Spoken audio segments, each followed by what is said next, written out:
Hello, Mage fans, and welcome to Mage the podcast that works hard towards ascension so you don't have to. My name is Adam Simpson, and I am joined today by Terry Robinson, and we are going to bring you another episode of Tomes of Magic. Have you ever been sitting down to a Mage game with your friends, and someone at the table said, you know what this game needs? Vampires. We're going to work on that problem today by telling you about the red sign. No, I'm not talking about the stop sign at the end of your street. I'm talking about that great omen that tells you the end times are near, when vampires become humans again, and dogs and cats are living together, and everything goes to hell. But before we talk about something light and fluffy like that, let's talk about something substantial. Terry, are there any announcements this week? I guess my only announcement is the fact that in advance of this, I was excited because I did not have a copy of the red sign. And one of my general rules is now, if it has a mage logo on the back of it, if it's got that little prime symbol, I'm going to grab a copy of it. I ordered the red sign off of DriveThruRPG as a print-on-demand reprint.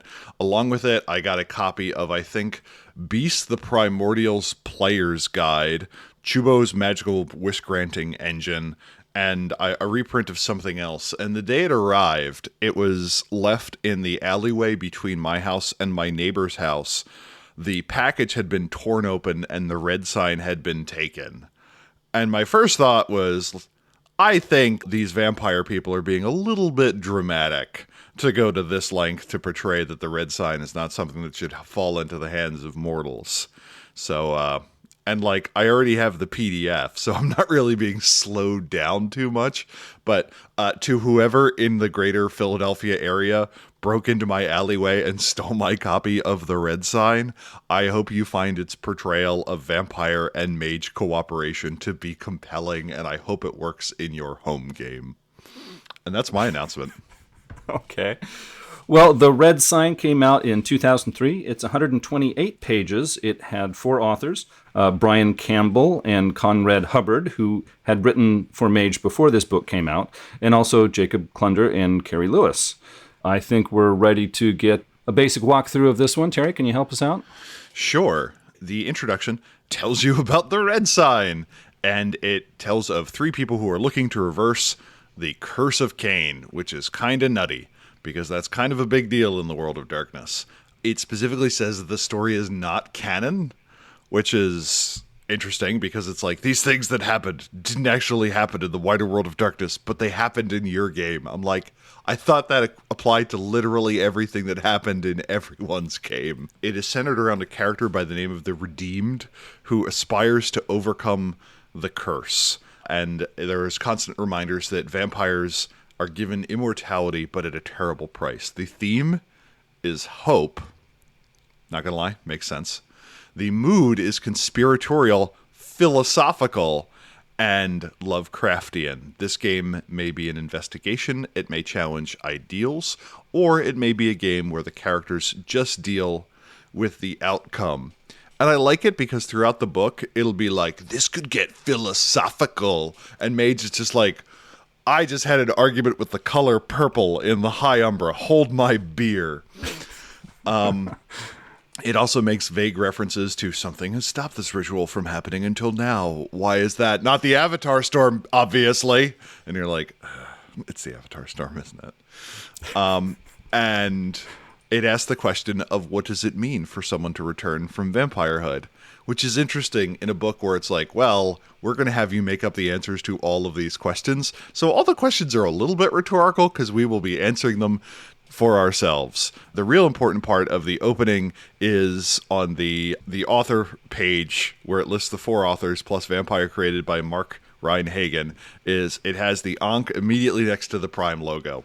Just like, because in previous books that were crossover, they only listed both symbols on the back. But now by listing them both on kind of the front and the back, that makes it a crossover sandwich.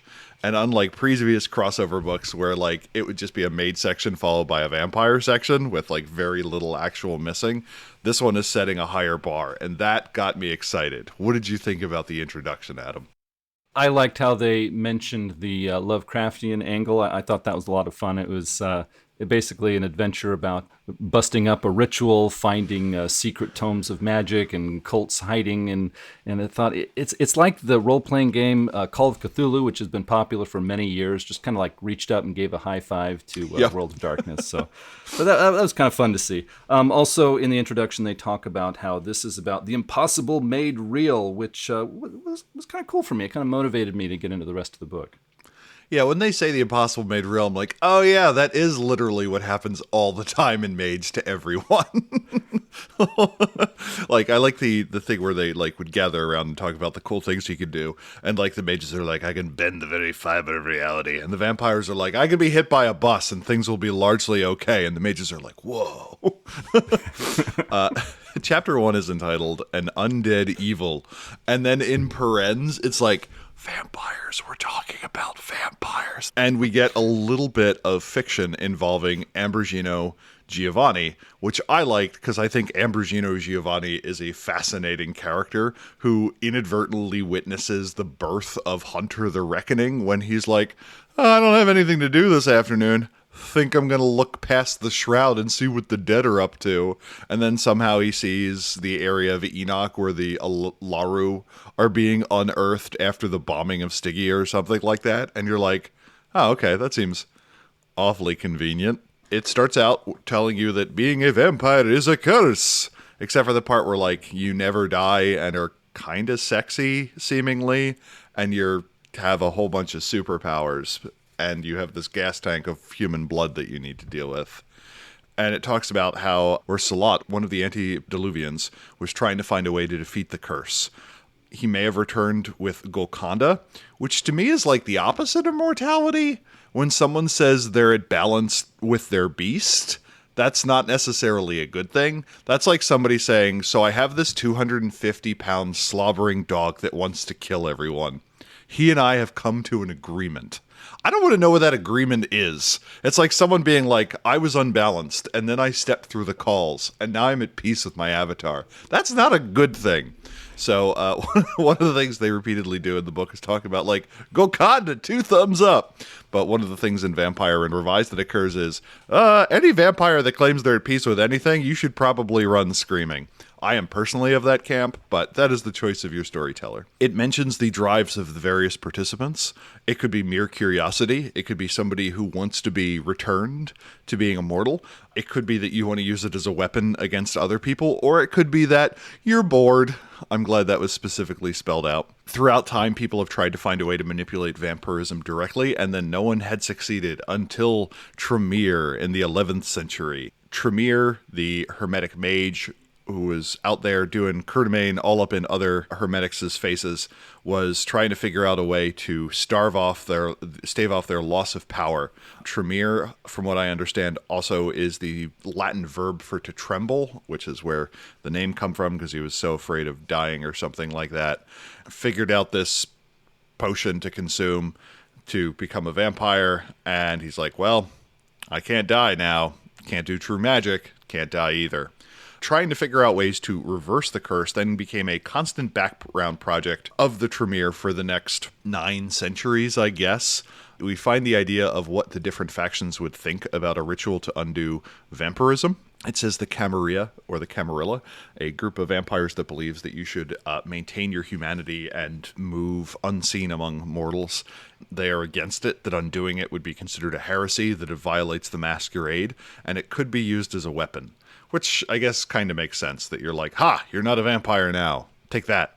The Sabbat, which is kind of this radical death cult that believes that the antediluvians are going to rise up and that Caine will also rise up and they're going to join Caine in killing the antediluvians. Also, they're totally cool with being vampires and they think the masquerade is stupid. They think it is also a bad thing, that it is an insult to vampirehood, that it is an insult at best, it is violence at worst, and it is a significant use of resources. It then goes through the other groups where they're like, my favorite part where they're like, some Banu Hakim would wish to undo it. Some Setites don't know what they're getting into, and there aren't enough Ravnos left to care. And then it includes what I thought was a really cool section where it talks about a whole bunch of rumors about how to reverse the embrace. The embrace just being another term for having become a vampire. They talk about maybe the Holy Grail could do it. Maybe there's a gem of Kolkanda out there. Maybe there's a Book of the Living, which is a counterpart to the Egyptian Book of the Dead, that'll help you with that. Maybe there's information on how to do it in Teotihuacan. Maybe the Cathayans, which is another term for the kindred of the East, can do it. Maybe Thin Bloods are the key. Maybe there's something called the Well of Mirth. And I just like the idea that for a vampire to become mortal again, they have to drink from the Well of Mirth. Yeah, lighten up already. Have a drink. Hey, your problem's solved. Exactly. The next part goes over kind of the major people who are interested in it, and we are told that Ambrogino is this covetous vampire who is being protected by this other vampire who is kind of leading up this project. We also get the characters of Natasha Radikara, is a second figure, is a Ventru, one of the leaders of the Camarilla, that is kind of bored and trying to figure out what's going on. And then we have the insane Grand Quest having La Sombra by the name of Percival, which to me is a little bit on the nose name-wise as someone questing for the Grail. There are a bunch of other characters. I forgot that in Vampire, every NPC gets a name and an agenda, and there are like hundreds of them. They talk about the research methods they have at their disposal. It could be wraiths, that there may be revenant families involved, that there are a lot of libraries that people will have access to, that there are blood sorcerers involved, and that there may be experiments involving Cathayans and thin-blooded. In addition to that, we get yet more people that you can use, such as a sorceress Setite that may assist, a Nosferatu antiquarian by the name of Mouse, Uncle Augustus is watching, and Gulken, the Turkish Assamite. And at that point, I remembered how many groups there are in Vampire, and the answer is a lot. They also outline a list of characters who are curious about what's going on. That the Harbingers of Skulls, who are the Sabbat remnant of the Cappadocians, are interested in what's happening. The Camarilla apparently has a group called E Branch, which is their investigative unit. I didn't even know they had an A branch. This is how new I am to Vampire. And then it also mentions that some of the antediluvians are interested, and they are slowly influencing things. This chapter set up a lot of things. It named a lot of people. Adam, what did you think of Chapter 1? I actually enjoyed Chapter 1 because some years back I was reading through the second edition Vampire books. And I played a little, never ran Vampire, but was really enjoying the second edition books before I had to kind of pack it up and go overseas for a while. But it was just fun to hear about all the different groups again, the clans, the bloodlines, the factions and stuff. It was fun for me. And you're right, it was a really elaborate NPC setup. Reading through it, there's a lot of NPC vampires. They all have their own agenda. They all have a detailed background. Of course, they've been alive longer, so maybe that's appropriate. But I was just remembering reading through that, how in World of Darkness, a lot of vampire books are different from mage books. In mage books, a lot of times they will set up the driving goal that's motivating everybody, or the problem that everybody's dealing with, or the place that everyone, has to deal with in some way. In vampire books, usually when they want to set up story ideas for you, they'll put out a city book, and the city book is full of NPCs. And as you read through the NPCs, you're supposed to get ideas for the story you want to run. Who's mad at who's the mover and shaker, who's reacting to it. And these NPCs descriptions is how a storyteller puts together a story for their players. And so it kind of reminded me of that. Because, at first it's kind of jarring. It's like, look, there's all these NPCs, and they all want something, and they all grew up here, and it's like, do I really care? It's like, oh, wait, this is Vampire. That's right. That's how Vampire runs. Very focused on personalities.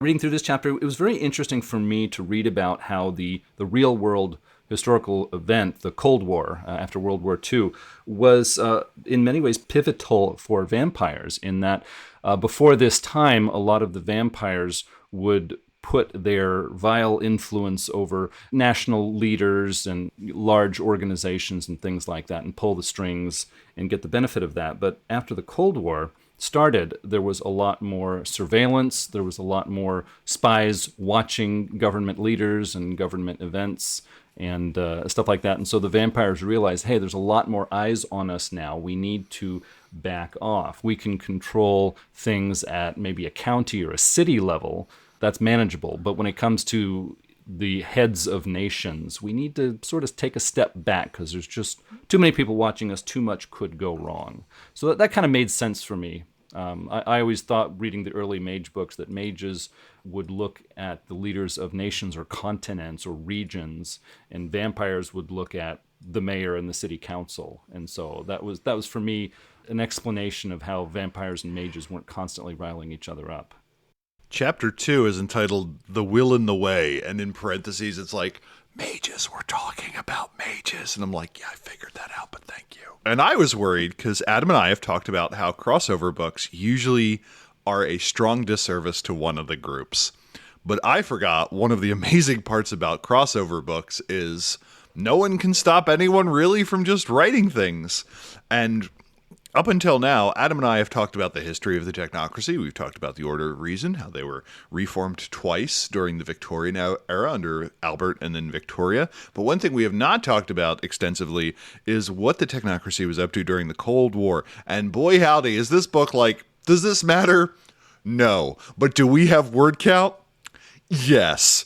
So we get the 6 programs that the Technocracy did during the Cold War, and it's pretty fascinating. It tells us that mages are often interested in protecting mortals, and it kind of says that like mages are lame for that. We're informed that mages may be interested in this process because they may be looking for understanding or power or the ability to protect humanity, and then it gives us a few key insights about how vamps work. And they're like, hey, they've been on the run since antiquity. The focus during the Cold War of like state secrets and so on made the vampires be a little more paranoid, where they're like, oh, the mortals are doing our stuff. As Adam said, the advance of the scientific consensus doesn't seem to affect the vampires directly. They seem to be protected from disbelief, and that the 2 biggest threats that the mortals have brought to bear on vampire society are nuclear weapons and mass media. And I'm like, when is anyone gonna nuke a vamp? And then I remembered the Week of Nightmares, and I'm like, oh yeah, we literally nuked a vampire to kick this whole edition off.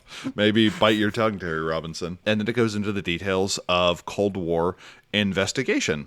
And it goes through the various Red programs, where Red 1 investigated cultural artifacts from the Third Reich and was ultimately destroyed in 1953, that the VE and the Iterators were focused on the past, that the mythic resonance could possibly be useful. The NWO and Progenitors and Difference Engineers agreed that they needed to find a way to deal with these things, and it paints internal divisions between people that were behind the Iron Curtain and those that weren't. There was a strong internal disagreement over communism, and ultimately they tilted towards the West.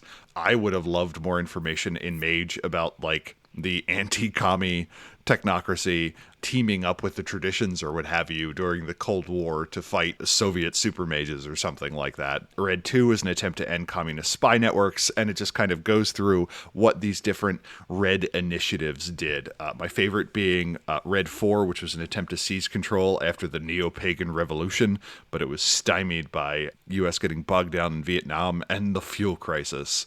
They also were super interested in psychics at a period of time, and then in the modern nights that we are currently on Operation Red 6, which is buried in black money and secrecy, that the program became an artifact of the past, and that Panopticon is the new successor.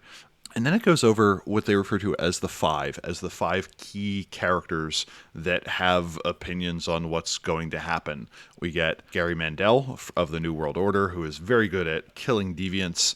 Turns out to be the person who wrote the introductory fiction in this section, talking about having seen some of his colleagues return from beyond the grave and him trying to ricin them to death, and that not really working correctly. He shields people who might have vampiric knowledge from control. Then we get information on Master Jean-Paul Giraud, which is a leader of the Hermetic Lodge of the Red Temple, which is the home of the Circle of the Red, which has allied with the Tzimisce to stop the Tremere, kind of. It's built on ancient caves with inhuman occupants and carries a taint of the infernal. They were distinguished during the Masasa War, also led by a Nefandus. It believes that vampirism is a curse, thinks that overcoming it would be great, and it pushes access to the technocracy. And I think that summarizes almost all mages, where they're like, oh wait, we can get rid of this terrible thing, and the technocrats are going to help me do it. Count me in. I appreciate the fact that it specifically says, hey, the Red Temple, it's a plot device. We're not going to give you any more details about it. And I'm like, thanks, book. We get more information on Ambrosino Giovanni. I like later on in the book where it's like, these 5 key characters that are super important that you're going to be dealing with constantly. We're not going to give you character sheets for it.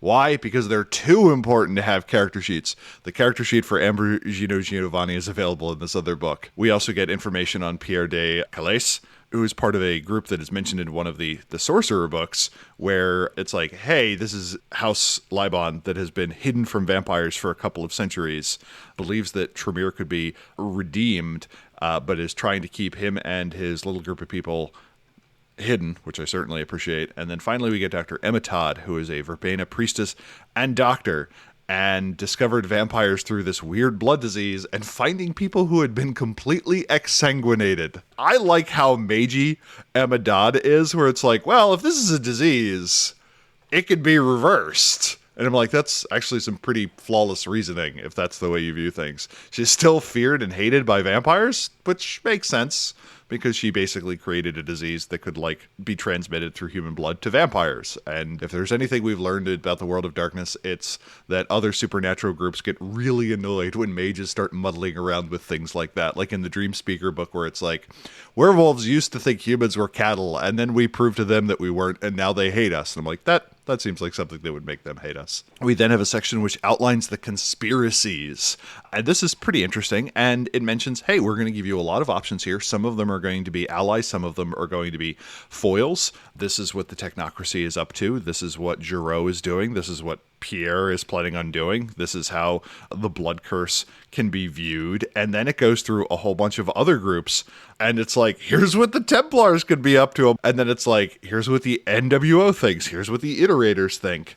Of which some of my favorite were the groups that were entirely like dismissive, where the Iterators are like, they're vampires, why do we care? The Celestial Chorus, for instance, is offended by their mere existence, but may support it because they believe in the redemptive power of it. The Akashics are like, if they really focused on themselves, they could overcome vampirism by focusing on the tie between the body and the mind. I'm like, the Void Engineers view it as an alien infection. The Nefandi view it as kind of this, one of the views that comes out repeatedly is the idea that there are certain bad guy groups seemingly that are in favor of reversing it, because if the Curse of Caine is a mark from God and they are able to undo the Curse of Caine, that is a sign that they can throw off the shackles of God. I think that's kind of a neat angle. Of all the conspiracies that we got and all the views, did you have a favorite? I did like to see the Templars, though. I thought that was very nice. It mentions in this book that there is a group of Templars, who were originally a craft, but then they were brought into the Celestial Chorus in Revised Edition. I thought that was interesting because they were on Earth and not involved with any Horizon Realms or Umbral Travel or anything like that before the events of the Avatar Storm. So they were basically Earthbound before it was cool. And so it makes sense that they would be aware of other factions and things happening on Earth. For example, like vampires have been causing a lot of problems for a lot of time. Before the Avatar Storm, a lot of mages could sort of, pull back, spend time in their Horizon Chantries and sort of, put it on the back burner, and it was easier to ignore. But the Templars were living right there in the cities, and they could not ignore it. And so it kind of makes sense for me, if you're going to have a vampire story, to have the Templars running around saying, hey, vampires are a problem, we should be dealing with this. And it's like, yeah, I get that. Also, the NPC mage character Pierre de Calais from Maison Liban, and it's obvious I don't know French, but I thought it was fun to take that small, easy-to-ignore group of mages and or sorcerers and sort of pull them back in to this story, because I think a lot of interesting things can be done with Clan Tremere in this. They are the preeminent blood magic practitioners among vampires, and so to pull in a faction that has a connection to them and a vested interest in them, it makes sense, and I think it can add a lot of interest to stories. With the conspiracies, that ends the chapter. What did you think about Chapter 2? Chapter 2 had a summary of mage history for vampire fans. It made sense that it was there. Not all that interesting to me, but it totally makes sense that it was there. So for me to complain about that would be rather arrogant. I thought it was interesting to speculate that the Cold War surveillance altered the Technocracy's operating procedures towards vampires and other beings. It was easy to see how before World War II, the technocracy was mainly looking at other mages and saying, hey, that's a problem, we got to deal with this, what can we do? But once the increased surveillance came with the Cold War, and they started really keeping a careful watch on world leaders and what were groups of sleepers doing now, because with higher technology, there's much more that sleepers can do. And they started noticing, hey, there's all these vampires, and they're pulling all these strings, they're pushing people around. Maybe this is something we should pay attention to, which as a World of Darkness fan, I've been thinking, for some time. It made sense to me how that thing that's going on in world history and with the technocracy would make the technocracy start caring more about vampires.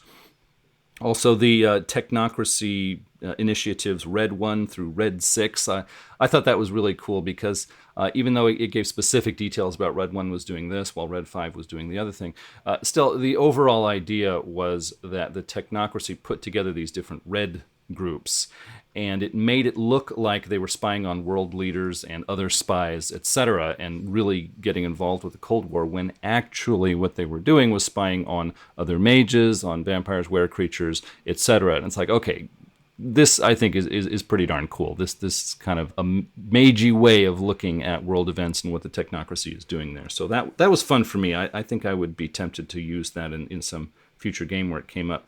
Okay, Adam's pedantic corner here. On page 32, we get a quote from the author. The New World Order Convention, of course, was a strong advocate of Operation Red 1 for its heightening of the New World Order paradigm, as well as, end quote, goes on to talk about other things. If the writer doesn't explain specifically what the New World Order paradigm is, then putting this line in the section does not help anyone. Does the writer have the same understanding of the New World Order paradigm as the reader? We don't know. We have no idea. So yeah, this just was not helpful. If you're not going to explain what the specific group's paradigm is, at least give me a sentence or two. Then don't tell me about it and just move on. Because I might have a totally different notion of this than the author, but I don't even know that because you didn't tell me. There's a lot of background here for what's going on, the history of the World of Darkness through the Cold War. Some of it was very interesting, but by the time I got to the end of it, I just felt like it was too long. I think they ran the word count a little too long on this one. There was information here on what various mage factions would think about a ritual to turn vampires into humans, how they would react. I did not see anything about a group of mages that I think would take a very particular interest in this. In the Euthanatos Tradition Book Revised, we learned about the Idran. This was a group of Euthanatos who basically went bad. They got a little too interested in the possibilities of vampirism or mixing vampirism with something else. Eventually, they spawned the vampire bloodline called the Nagaraja. Now, the question is, did Idran transform into the Nagaraja? They were all vampires now, no mages left. Was it half and half? How exactly does this work? That's for every storyteller to work out. But if there is any Idran mages left in the world, I think they would be very interested in this ritual to turn vampires into humans. And if they're interested, then the Euthanatos are probably going to hear about it, and they're going to become interested because the Idran are interested in it. So I thought that was a very particular angle that would have worked great, and it just wasn't mentioned. But then, granted, there's a lot of groups and factions and individuals running around in the World of Darkness, and it's hard to think of every single one when you sit down to write a book. So I can't complain about that. But page 47, they mention Paradigma Magazine. But we just finished the Sons of Ether Tradition Book Revised. Paradigma Magazine isn't around anymore. I guess, like I said, it's hard for every single detail to be known by every single person working on the World of Darkness. But that was a nitpick of mine. Honestly, there was so much written about how different mages might object to this ritual to turn vampires into humans, and I have a hard time imagining that mages would be really all that bothered about it.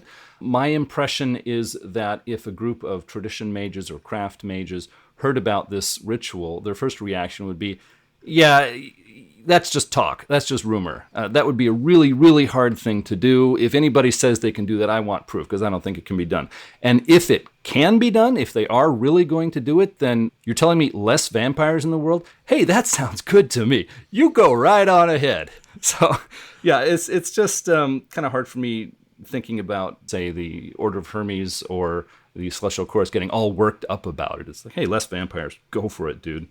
On page 48, there's a mention of the Hemka Sobek. They were a craft back from 2nd edition of very oddball mages in Egypt who were not really intended to be player characters. They had a lot of spheres that they could not use, and they engaged in some practices that were very questionable.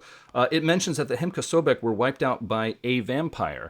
Now, earlier in Revised Edition, it does say that the Hemka-Sobek were wiped out by something mysterious, but it didn't say that it was a vampire.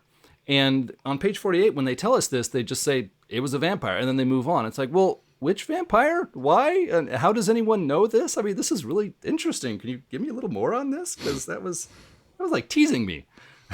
So those are my thoughts on chapter 2. Yeah, it does the what appears to be a vampire, and I'm like, well, it's a vampire book, so people are going to presume it's a vampire. You need to give me 3 or 4 other nonsensical options, like that it was a flesh-eating fairy or something like that, or a werebeetle or something like that. But yeah, I like that, like, vampires have figured out a way to make themselves vastly less relevant to things. We should stop them.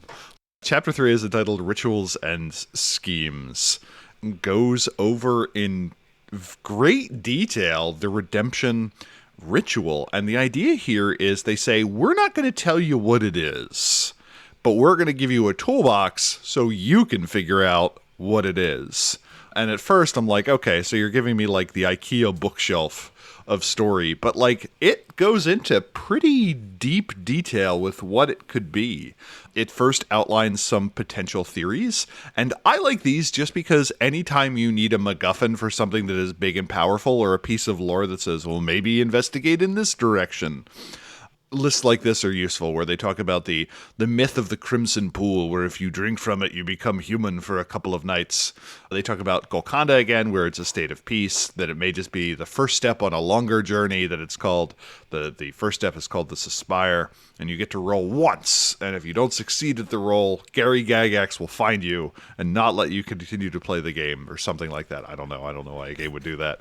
It talks about what's happening with Tremere and Goratrix and Etrius, and my technical answer is I don't care. It talks about Augustus Giovanni hoping to reach apotheosis, which is godhood, more or less, that the amaranth, which is another term for diablerie, when one vampire sucks out the vampire juice from another vampire so hard he becomes a better vampire, but at the cost of looking kind of weird under certain lighting for a year.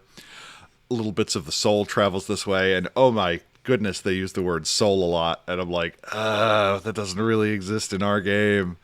It then has a section entitled Damnation and Divinity, which mentions why this would be so important, that it would challenge the very view of the world that most people would have, and it kind of recommends that at various points in your story, people should argue about this. And again, I'm like, okay, now they're understanding Mage, that some people believe that the story of Cain is a lie, that there is no God, that becoming mortal again, as I mentioned before, would defy the order of creation. That could be a good thing or a bad thing. It mentions that the format of whatever ritual is going to happen may be what they refer to as a true high ritual, where various characters are going to have to create drama and reinterpret it, and through that, magic can occur. Mages may have to participate in this to act as a test. And even the participant doesn't necessarily need to know what's happening, maybe until even the final moments. They mention that this journey is a metaphor, so maybe the real becoming immortal were the friends we made along the way, or something like that. I thought this was interesting because, again, this is stuff that you can use in just about any ritual. We then get a section on why someone would participate, which feels kind of redundant with what we got in the last chapter, but this kind of goes over political reasons why characters may be interested or may need to be involved, with reasons like the Hollowers may be interested because participating could allow them to escape their Gothic conspiracies. The Hermetics may be drawn because they see it needed as a representation of the balance of forces. The Verbena are like, of course you need us. We're experts on blood and stuff. And that's more or less the justification they give. And I'm like, okay, that's fine. And they're like, the Virtual Adepts, they love a challenge. The book kind of drives into a ditch briefly for me because they bring up Robert Chambers' The Yellow Signs. So Robert Chambers wrote a small sequence of stories that all make mention to a play that if you read or watch the play, you go kooky. And his Yellow Sign things, the book like Repair of Reputations and so on, are not the yellow sign, but it is a fictional thing. But this book posits that in this fictional world, those books are not fictional. And if you find them, that is a part of the sequence that can get you to the red sign. So you have to pass through the yellow sign to get there. I assume there's a green sign that extends for about 30 seconds or so, and then the cycle starts over again, depending on where you are. I thought introducing the yellow sign as being something that exists diegetically just kind of ruined this for me. I'm like, oh, nope, we're done. I would have been fine if it were something very similar to it, where it's like, hey, there's this rumored text that is within this other text. Guess what? It actually exists. Also, it's step 1 to undoing the Curse of Caine. I'd be fine with that, but the whole drawing Robert Chambers into it, I was like, eh. The next section talks about quantifying the impossible, and I'm like, this sounds like a Mage section. And it is. And it asks, so how do we come up with rules for things that are supposed to be really hard? So the idea is you don't want the difficulty to be so high that no one succeeds, and you don't want it to be so low that it's like anyone can do it over a 3-day weekend. And it gives you a bunch of recommendations. One is to make it entirely about role-playing, that if everyone role-plays hard enough, you can be mortal again. Another one is to use the existing systems, that you can set the difficulty to be 12 or 13 or something like that. You can temporarily ignore the maximum +3, -3 modifier, or keep it if you want, that you need to burn a lot of quintessence, or you need to use complementary rolls, or you need to do it at the site of a node, or you need to do research ahead of time to get it there.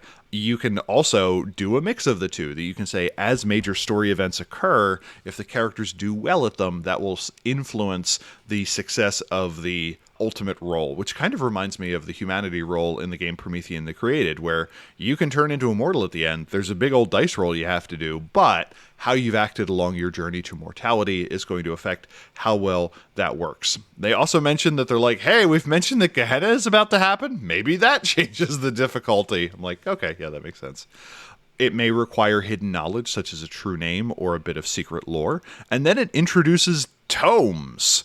We've talked previously in Forged by Dragon's Fire about grimoires and primers and principes, that tomes can do one of the following. They may allow you to learn one rote and treat your sphere knowledge is 1 dot higher than it actually is. They could lower the difficulty of a specific rote or change the magical understanding required. They could allow you to attempt things with a difficulty of 10 or 11. And it even specifically says, hey, we've introduced rules for thresholds for magic, but we're briefly ignoring that and allowing higher limits, and this is how you get around that.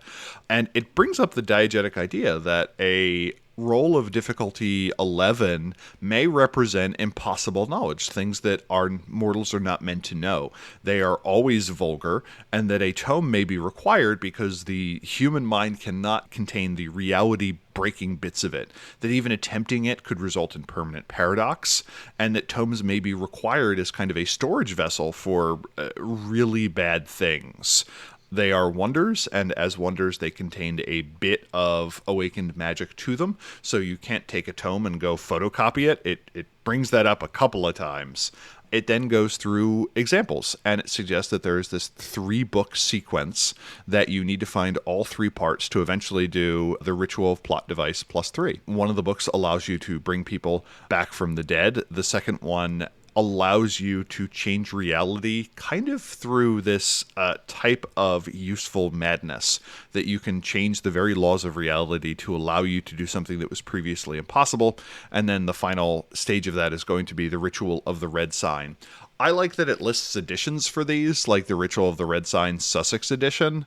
And someone could be like, I need the Ritual of the Red Sign. And they're like, do you need the Sussex or the Wessex edition? You're like, Sussex. And they're like, sorry, all out. It then asks a vital question of what's going to happen if you succeed. It mentions that one of the options would be that a person who has gone through this would need to be or would become a paragon of humanity, and that they would constantly have humanity of 10, that they would stand out as saintly even among the holy. Maybe they turn out to be Witterschlange, and they return inverted, that the beast is no longer hidden. You replace hunger with another thing that can't be mastered, and alternatively, they may just lose their soul because their soul has been shredded, but they're mortal again. They could easily be taken over by a Bane or another creature, or, and this is the kooky batshit option, they become a storm warden.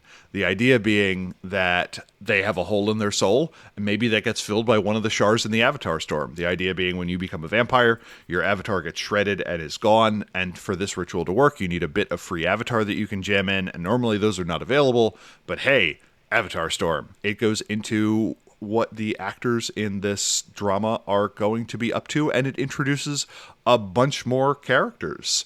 It goes over the technocratic perspective, that they are slowly becoming aware of things, that the MWO thinks vampires could destroy themselves, that they have this Project Red Light, which is an attempt to document what they are up to, but the Avatar Storm put the kibosh on research, which didn't really make much sense to me because of factions in the World of Darkness. The vampires were completely unaffected by the Avatar Storm. It gives us more information about the Caserify, which we haven't really heard about in a while, which is the conspiratorial insider group that is kind of the internal police, that they eventually died in shadows, but hey, they could be back again. We get a bunch more information on the Templars and what the 33 wacky Templars have been up to, as well as, again, a recounting on a tradition-by-tradition basis of various bits of lore that could be happening. It then goes through all of what the main vampire groups could think about it, but there was an interesting sidebar on page 89 that more or less said, this is a very big story, and it could be hard to do. You have 3 ways of dealing with it. One is the characters find out about it during the early stages. 2 is they find out when it is underway. The red sign has made itself. Maybe some of the initial discoveries required for this ritual to occur have already taken place, and the characters have the option to aid or interrupt it as they choose. And then the last option is they get there after it has already happened, and they are dealing with a world where this ritual either succeeded, and we have a former vampire walking around, or it didn't, and you kind of have to deal with the backlash of this, what other people will view as a act of hubris. They make mention of the fact that what is going to happen to the redeemed? Are they going to be viewed as a saint? Or people going to try and track them down and kill them? It's a big, complicated story, and it just kind of gives you options on how to present it. Adam, what did you think of Chapter 3? I said before that I don't understand why mage groups would object to this ritual converting vampires into humans. I should take that back and clarify that one group that really would care would be the Technocracy, and not so much because vampires are becoming humans, but because one of their own agents did them wrong, and they're going to be real mad about that. There's this NPC, Geary Mandel, who is still a card-carrying technocrat, and he has taken personnel, facilities, resources, and he has made it look like he's using them as he should, but actually he's using them for a personal project that is involved with vampires. And so when the Technocracy found out, if the Technocracy leadership were to find out about this, then yeah, they would be really upset. They would want to shut the whole thing down, not because vampires are doing this or that, but because somebody lied to them and stole a bunch of their stuff and put a lot of their people onto a different project. And so, yeah, you would have technocrats shooting places up and getting real darn upset just for that reason. And that did make sense. I really like this idea of what I will call tomes. I don't think it's meant to be a mage game term, but tome is basically like a grimoire, but a very specialized grimoire. It's actually not the same thing as the grimoires we read about in Forged by Dragon's Fire. The ones in Forged by Dragon's Fire were mainly about increase your arete from 0 to 1 or higher than it is now, or learn this level in this sphere, which of course is terribly useful to mages. But tomes in the red sign are much more specific, and they work great as plot devices. It's harder to see players on their own saying, hey, my character wants to go find some tomes. But as a storyteller, you can present these tomes to your players and say, oh, you want to go to this specific place? Well, you have to perform a ritual that opens the door, and it's in this special book. Or, oh, you want to perform this kind of a rote that you would not be able to learn from your mentor or your buddies? Well, it's in this book. So they work really well as a plot device. I just like the mechanics they give for them. There's an arete roll. If you make it, you can make use of the book. And it does imply that most tomes are transmitting a specific rote that is either special and unique and you could not learn otherwise, or it's the only source of this rote, and asking around is not going to help you. And what was interesting was it wants to explain that only mages can use tomes. And the way it explains this is there's a lot of highfalutin, fancy, abstract talk around these specific topics, and only mages could make sense of it. But what this suggested to me is that there's not a specific ritual in a tome. There's more of an open-ended template for a ritual in a tome. And what this means is if a cabal of mages were to get a tome, they would have to build a ritual themselves, but the book would help them to do that. Now, if a different cabal got the same book a month later, they would build a different ritual. And so this does not tie a tome to a specific mage paradigm. It's just general principles that mages are likely to be able to understand. So you could have 3 different rotes built from the same tome, but this rote is only going to work for shamans, and this other rote is only going to work for technocrats, etc. So I thought that was very appropriate to mage. Now, I thought that would be fun to use in a Mage Chronicle for that reason. There are 3 sample tomes here. They each have their own mechanics for what that can do for you. And although the yellow sign's reference to the real world fiction that mentions a yellow sign, perhaps that was a bit questionable. But just the idea of what the book can do, I like its mechanics. If you read this book, it's going to have a high chance of making you basically go into quiet or even become a marauder, become insane. But if you can master it, then you get a specific benefit from it that you're not going to get anywhere else. And so I thought that was a lot of fun. And also, reading through this section on the yellow sign in chapter 3, it really made me think, why was there no mention of marauders in the grimoire section of Forged by Dragon's Fire? Because if a mage creating a grimoire is investing part of themselves into it, part of their own magic, then I guess it makes sense that marauders would make booby-trap grimoires. Say, hey, let's recruit more marauders by putting out our booby-trapped grimoires. The mages who read them and understand them will become marauders, or something to that effect. It would somehow advance their goals. And so, yeah, I just really like that idea of mages saying, hey, you got to really watch out for those grimoires because some of them have some bad juju in them and they will mess you up. So don't just go grabbing for it and reading it. You got to check it out, talk to other mages, see if this one's good. And so I think that has plot possibilities. Now, there's a sidebar on page 74, which mentions what if the ritual to turn vampires into humans is something special. It doesn't just turn them into regular, normal humans. What if it turns them into special humans? It gives some suggestions. What if the human is a storm warden? That is someone who can walk right through the gauntlet, get into the Umbra without any harm from the Avatar storm, possibly taking other people with them either direction.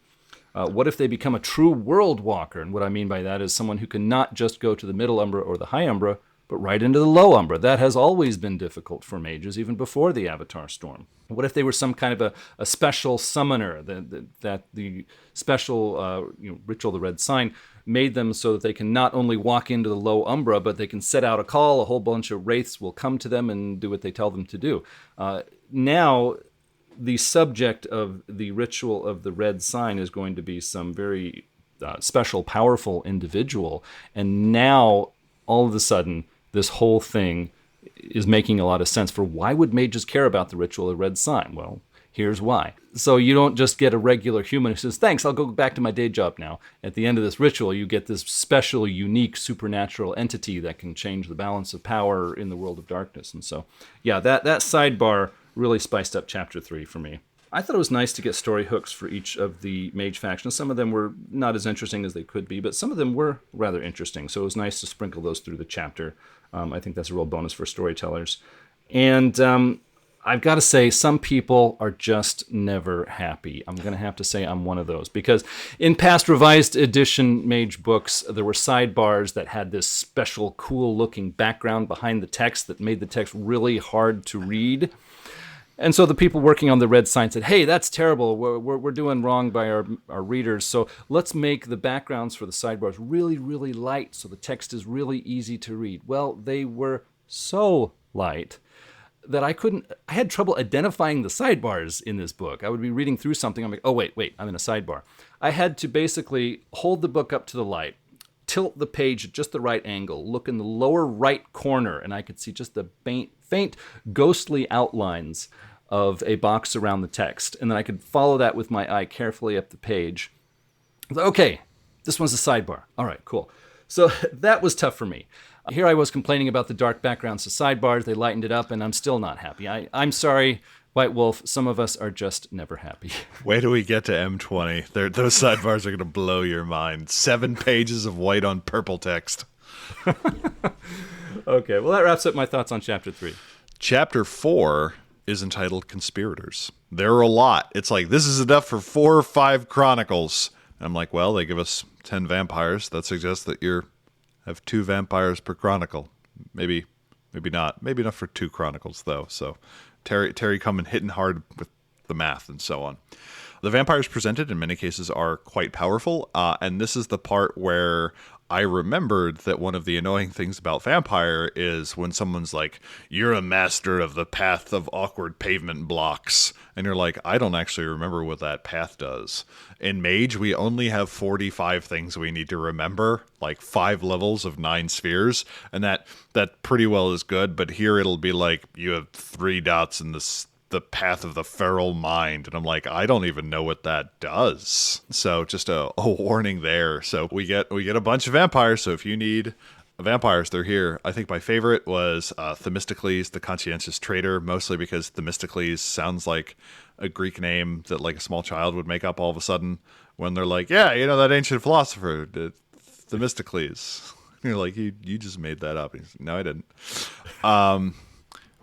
We got the Setite Anksen Setaken, and I really wish pronunciation guides were given. The most infuriating part of the book is on page 103, where we get a kindred relations chart. It's not infuriating for anything bad.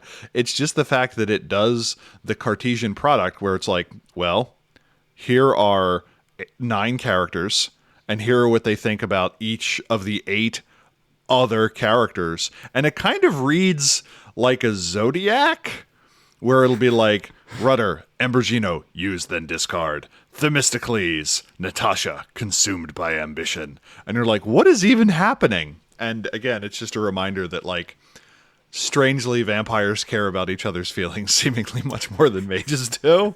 And I appreciated that. You gave away the secret, Terry. Yes. They kind of got shorter as you went on. They're like, oh yeah, this is how multiplication works. This is terrible. And the final one is Engsen Sutton on Themistocles. It's just like dangerous. Okay, that's good. We get a bunch of dream speakers that can kill people, which I kind of liked. And it's kind of annoying because these are all Christopher Shy artwork. So it looks like all the character art looks like a photocopy of an X-ray of somebody experiencing extreme ennui. And just the combination of the Christopher Shy artwork with the write-up is like, they're mages, but they're slightly off. And I don't really know how to describe it. We get no information about, like, the forms their magic takes or paradigm or information like that. My favorite example of that was the character William Revere, who talks about having learned the mechanics of magic. And it's like, Mage is the one game that does not have, like, mechanics of magic. It's literally however you want to do it. So, like, it kind of it felt like it treated the magey stuff like it was just vampire stuff. And we get no stats for the big 5. I do think a bunch of the character write-ups were pretty neat. This is a book that succumbs to the fact that the only people in World of Darkness Revised books are either in their 20s or are quote-unquote old.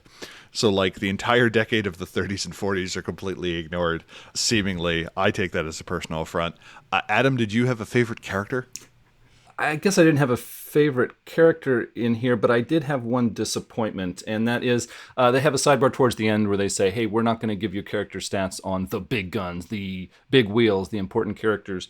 But Alan Maroney was a mage NPC, a celestial chorister, who was not a big gun, not a big wheel, but there was no write-up on Alan Maroney. And I was rather disappointed in that because, although not my favorite character, Alan Maroney I thought was very interesting. He's a celestial chorister who has delusions of grandeur. He believes he's going to become a god or something much like that, and he's totally irrational and delusional. Yet he's a force for good, and he just wants to help people. I thought, there's an interesting twist. He's totally insane. He's a powerful mage, but he's helping you. He's helping people, and he wants to help you too. And your note about the illustrations, as I was reading through this book, every time they have a vampire, they show that unique kind of artwork that Terry mentioned, and I thought, wow, this character looks sort of half there and half not there. They're mysterious. This is really a cool vampire artwork. And then it came to the mages, and it was the same kind of artwork, and it's like, wait, now it's just off. That doesn't look right. Yeah. That looks wrong. We need a different illustrator for the mages here. Sure. So yeah, for the vampires, it just really worked for me. For the mages, it did not work. And in this chapter, there's some mention of Jean-Paul Joreau. He is an NPC. He was a hermetic character who became a Nefandus, but he forgot to tell the Order of Hermes and just kept on saying, oh yeah, I'm a hermetic. Oh yeah, totally. Trust me. I got this little chantry running here in France. I'm just gonna keep running that. Going to do my Nefandus stuff here. All the members, I'm going to turn them evil and get them doing my stuff. But don't worry, guys. Everything's fine here. Don't look over here. Don't pay attention to us. We're good.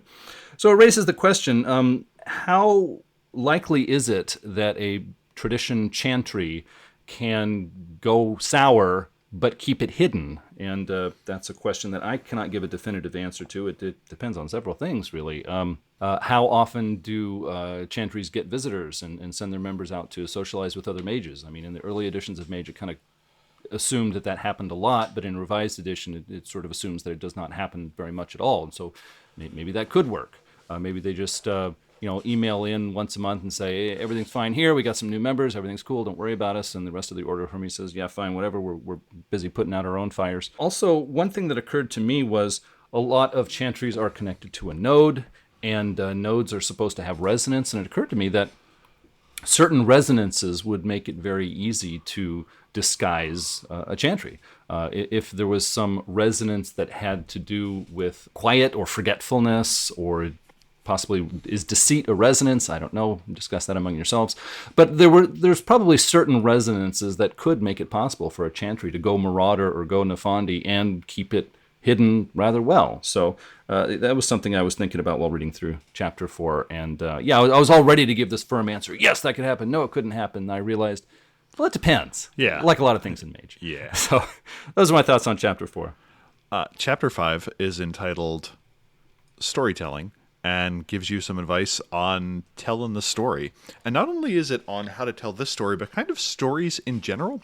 There's a fair amount about it that talks about running an apocalypse plot, that there's going to be some sort of big event. You have a lead up to it. It gives you a walkthrough of what has happened before. One of my favorite quotes in terms of what elucidated the game was the line where it said, if you've been reading Vampire faithfully, you've seen other apocalypse plots unfold. And just the idea of somebody being a faithful vampire reader, I thought was interesting, where it's like, okay, you're kind of giving up the goat from a business perspective there. It talks about recommendations for assembling your cast. It gives you some idea of story seeds to get things going. It also talks about how plots like this, the goal is to kind of show that things have changed. And it talks about Time of Thin Blood and Rage Across the Heavens, Manifesto, and then finally the Red Sign as part of this sequence of books in Revise that discuss that everything's about to break. These stories tend to be long. They require investments from both the storyteller and the player, and the storyteller needs to be able to continually push the players or they will become too comfortable. And the structure is going to break down into something like they find out what's going on, they are going to try and achieve the impossible, and then they are going to try and react to the unthinkable, which I think is a perfectly fine framework. And it presents it as this could be a MacGuffin quest. This could be a way of reacting to other people's ideas. The storytelling chapter, I think the biggest piece of advice I kind of wanted is that for certain large stories, it can be one of those things where you rotate back and forth between this big, long-spanning thing and other personal agendas, or it can be a fast-paced or continuous story, and I would have liked more information on that, like just kind of weaving it in and balancing it. I also appreciate that they talk about apocalypse plots as being something has changed in the world, that this is not Gehenna itself, but it is merely a sign of it. I do find it interesting that in Vampire, Gehenna is kind of like what I would technically refer to as weak sauce, because like Mass Ascension will change everything. The final war of rage between Gaia and the worm will change everything, but Gehenna is kind of a vampire thing. Who cares? And one of my favorite bits about the Vampire End Times book, Gehenna, is in a bunch of the scenarios, mortals don't really notice that anything happens, and that to me is the appropriate level of attention that we should give Vampire in the World of Darkness. Some of it was pretty solid storytelling advice. I shared with it the bits that I thought was most interesting. The vampire stuff I didn't have a strong feeling about. I'm just not familiar with how coteries necessarily work. It introduced the idea of Newtonian plots, where I'm like, I don't know if we needed a word for this, where it's like sometimes things are set in motion and they keep going. I'm like, I thought the term for that was plot. But, anyway. And that brings the book to a close. Before we talk about the book overall, did you have any thoughts on Chapter 5 storytelling, Adam? I thought there were some story seed sidebars in this chapter that were really great. There was only 2 or 3 of them, but I thought they had some really nice ideas. They got my creative thoughts going, and so I was very pleased to see those. I really warmed up to the book in this chapter. Through a lot of the book, I was sort of just feeling iffy. It's like, yeah, I guess I could run this story. Make me want to. And I got to chapter 5, like, oh, now I kind of want to. I think I am enjoying this.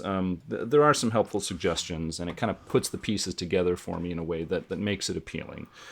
One thing that occurred to me is, I think you could run this story and make it interesting with no connection to Gehenna, the end of everything. I think you could just run this story in a way that there are no grand portents of the red star in the sky or everything's coming to an end. It's just a ritual to convert vampires into humans or special humans. That alone can be compelling. There's a number of moving parts here that make it interesting to me. I just don't see a need to link it to the end of the world to make it appealing to my players. That says something I'm throwing out. I didn't really see that suggestion in the book. They seem to imply that the only way this is going to have weight and importance in the minds of your players is if it's connected to the end of the world. And I disagree. I think you can have plenty of interesting things going on there without. However, remind you that the sidebar on page 74 gives some suggestions that makes all this thing matter to mages. And as a mage fan, yeah, if it matters to mages, it's more likely to take my interest as a storyteller. So keep that one in mind. But yeah, that wraps up Chapter 5 for me. So what did you think about the book overall? I was, like you said at the beginning of the episode, I was really pleased to see equal support for both Vampire and Mage. I think they got 4 authors. 2 I looked up and I saw that they were active in writing for Mage. The other 2, I'm assuming they wrote for Vampire.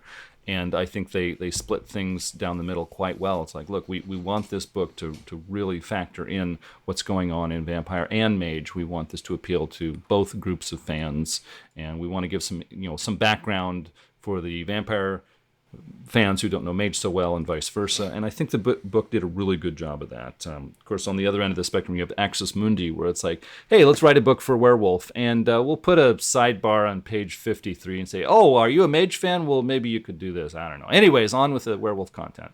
And so, yeah, it was very different from that. So I think they learned their lesson well, and I appreciated it. The main premise of this book is mages getting involved with vampire affairs. That's kind of the key that I needed to put this book in focus. Mages have a reason to become involved with what vampires are doing, because vampires really at heart are not becoming involved with what mages generally do. So when you look at this book through that lens, it helps you understand, is this something I really want to work with or not? On the topic of mixing games in the World of Darkness, of course, in the first 2 editions of Mage, especially first edition and kind of the first half of second edition Mage, there was more of this idea that, hey, you can mix the different World of Darkness games, and it's really fun, it's really interesting, it adds flavor. But then as we got into later second edition and revised edition Mage, there was this more of an idea that you should not mix the games. The games are very separate, they work well on their own. When you mix them together, you get into all these complications. And, of course, they were constantly mentioning, let's not turn this into Super Friends, which is a reference to, I think, a late 70s cartoon show airing in North America about DC comic book superheroes who all got together and saved the day. And they always solved the problem in 25 minutes. And at the end of the episode, they had a really smarmy moral about how you should brush your teeth or listen to your parents or something like that. So yeah, okay, that was kind of dopey. And but I don't think it's necessarily true that if you have vampires working with mages, it suddenly becomes super friends. Yeah, I think it's fun to mix things together. And when you talk about the world of darkness, one thing that always occurs to me is, regardless of what edition of mage you're talking about, there are a lot more vampires than there are mages in the world. I think I feel pretty safe making that statement for every edition of mage. And so it makes sense to me that mages would be quite aware of vampires and the dangers and the possibilities there. I think for mages to ignore them so much is, for me, it's kind of stretching things. It's like, look, there's a lot of vampires. They have a lot of influence, a lot of money, a lot of supernatural abilities. Are you really going to totally ignore them for hundreds of years? It gets a little hard for me to believe. I always had this idea that if mages had a falling out with their own faction, then the idea of running to the vampires in a way makes sense. Yes, it's high risk, but then mages are very familiar with high risk, high reward proposals. So if you were to run to the vampires in a city, you could say, hey, look, I'm a mage. I can do amazing things. Don't you want to hire me? Now, if you hire me, pay me well, protect me, because I, like, as vampires know even better than me, there are people in my old group and they don't like me. So yeah, protect me and I'll do crazy things for you. And so mages are going to have protection. They're going to have potential henchmen. They're going to have very high pay. There are reasons why mages who want to avoid other mages might think about going to the vampires. And also the idea of Nefandi mixing in with vampires. When you read vampire source books, especially some of the later stuff, like maybe later second edition vampire, and of course getting into revised edition vampire, they do a very good job of explaining in these vampire source books that even though the player characters are probably going to be, semi-decent or trying to be decent sorts of people, there are a lot of vampires in both the Sabbat and the Camarilla who are really scary individuals. They are doing really awful things at night, and they have very dark powers that they get involved with. And so if a Nefandus was going to show up full of, I don't know, bad, black aura or worm taint or whatever, vampires aren't really going to bat an eyelash at that. So Nefandi hiring themselves out to vampires and getting the benefits of vampire henchmen or whatever, it kind of makes sense to me.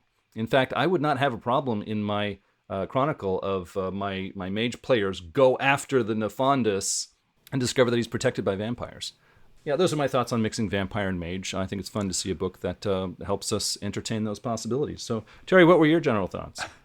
The degree to which Mage the Ascension and Vampire directly clash with one another while somehow agreeing in certain basic ways is something I have never quite come to terms with, where Mage is kind of a game of subjectivity and the force of willpower, where Vampire is kind of this game where it's like, nope, step one, presume Judeo-Christian God existed and cursed a guy for killing his bro. And you're like, okay, that's the direction we're going. Got it. Also, your characters are really sad about what they did. So sad, we're going to play this game for years on end, and everyone's going to talk about how amazing and badass they are. And you're like, okay, that's your second step. And I find that tension to be something that is hard to square. I think some of the more interesting angles in this book to me are things like, hey, if we can undo this, that will kind of unravel this presumption about the nature of reality. And I think that angle is really neat. To me, mages are liminal characters among World of Darkness groups. They can kind of go anywhere. They need to prepare for things. They're not exactly, to use the technical term, combat wombats. But I can certainly see them getting involved in other people's stuff, and I think that is an interesting avenue and route. I really like the system on tomes. It really splits the difference well between mages can do anything, but it's going to take a lot of work, it's going to do a lot of research, it's going to take a lot of time, and there may be a significant personal cost to it. I wouldn't feel opposed to me saying, hey, literally every time you study this tome, the cost of making that extended intelligence plus occults roll is your level of quiet increases by 1, or something like that, or your resonance changes. Yeah, it's funny how we get towards the end of revised edition, and there are a number of books that are going to be about a certain topic, but buried in the pages, often towards the back, there's this really interesting thing that you want to bring into all of your revised edition Mage games. Like, what was it? The Las Vegas Mage book talked about resonance. It's like, oh, this is great. This should have been in the core book. And we get to the red sign and its tomes. It's like, oh, as a storyteller, I love the possibilities, the game mechanics for tomes. Man, we should have had that right at the start of revised edition. Yeah. Yeah, and I really like the idea that mages can do anything humans can't, so maybe to achieve a certain level of power, you're not human anymore. And I think that perfectly fits with the themes of both mage and vampire. I think they did a great job of balancing out the bits. It did get a little wordy at some places, but I think that maybe I am used to a different kind of writing for mage. A lot of this was detailed stuff about what NPCs think about other things, and I'm like, why do I care what these characters think? And I'm like, oh yeah, knowing the drives and motivations allows you to determine how a person would react to the situation. That is what is technically known as the crux of storytelling. So thank you for providing it. I like the framework that they mention the idea of the apocalypse story, and it is not, when I look at the phrase apocalypse story, I read it as everything comes to an end, but they are using kind of the more traditional definition of apocalypse, which literally means that which is revealed, that something very basic has changed, and what does that mean?